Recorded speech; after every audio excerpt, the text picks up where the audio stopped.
প্রিয় দর্শক, চমৎকার আরেকটি স্বপ্নের ব্যাখ্যা। স্বপ্নটি হলো, স্বপ্নে নখ দেখলে কি হয়। সচরাচর নখ দেখলে এটার ব্যাখ্যা ভালো হয়ে থাকে।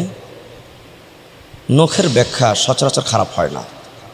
আপনি যদি আপনার নখটা লম্বা দেখেন, সীমা অতিক্রম নয়, মানে স্বাভাবিক লম্বা দেখেন, আর আপনি যদি সৈনিক হয়ে থাকেন, কোনো দায়িত্বরত থেকে থাকেন, এ স্বপ্নের ব্যাখ্যা হলো আপনি আপনার পরিপূর্ণ দায়িত্ব পালন করবেন।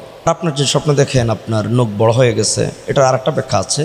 আরেকটা ব্যাখ্যা হলো আপনি যুদ্ধে জয়ী হওয়া, আপনি যুদ্ধে বিজয় হওয়ার প্রতি ইঙ্গিত করে। প্রিয় দর্শক, শুধু মাঠে গিয়ে যুদ্ধ করা ব্যাপারটা এমন নয়। যে কোনো কাজে হয়তো আপনি বিজয় লাভ করবেন, আপনি হয়তো কোনো মামলা নিয়ে নড়ছেন, আপনি মামলায় জয়ী হবেন। এই লড়াই করার মধ্যে আপনি বিজয় হওয়ার প্রতি ইঙ্গিত করে, এমনটা ব্যাখ্যা লিখেছেন ব্যাখ্যাকারীগণ। এবং বিশিষ্ট স্বপ্নের ব্যাখ্যাকারী মুহাম্মদ ইবনে শিরিন রহমতুল্লাহি আলাইহি তার কিতাবে। আর আপনি যদি স্বপ্নে দেখেন আপনার নখ শুধু লম্বা নয়, লম্বা হতে গিয়ে একেবারেই সীমা অতিক্রম করে গেছে, তাহলে এই স্বপ্নের ব্যাখ্যা হলো আপনার সামনে কোনো ক্ষতি হবে, আপনার ক্ষতি হওয়ার প্রতি ইঙ্গিত করে। আল্লাহ তাআলা হেফাজত করেন, আমিন।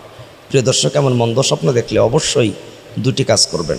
দান সদকা করবেন, 2 রাকাত নফল নামাজ পড়ে আল্লাহ পাকের কাছে প্রার্থনা করবেন আল্লাহ তাআলা যেন আপনার মন্দ স্বপ্নকে ভালোর মাধ্যমে পরিবর্তন করে নেয়। প্রিয় দর্শক, আপনি যদি স্বপ্নের মাধ্যমে দেখেন আপনার নখ কাটতেছেন, এ স্বপ্নের ব্যাখ্যা মূলত এভাবে করা যায়। এটা রব্বে কারীম আল্লাহ পাকের পক্ষ থেকে আপনাকে ইঙ্গিত করতেছেন, আপনি যদি ঋণগ্রস্ত থেকে থাকেন, আপনি যেন আপনার ঋণ পরিশোধ করে দেন। আপনার উপরে যদি জাকাত ওয়াজিব হয়ে থাকে, আপনি যেন জাকাত ওয়াজিব জাকাত আপনি আদায় করে নেন। আপনার উপর যদি কারো আমানত থেকে থাকে, আপনি যেন আমানত পূর্ণ করেন। এক কথায় এই স্বপ্নটি মানে হলো আপনাকে আগাম আল্লাহ পাকের পক্ষ থেকে ইঙ্গিত দেওয়া হচ্ছে যে আপনি কারো কাছ থেকে যা নিয়েছেন এগুলো যেন আপনি অতি সত্বর পরিশোধ করে নেন, এটার প্রতি ইঙ্গিত করে। এমনটাই ব্যাখ্যাকারীগণ তাদের ব্যাখ্যা গ্রন্থে লিখেছেন।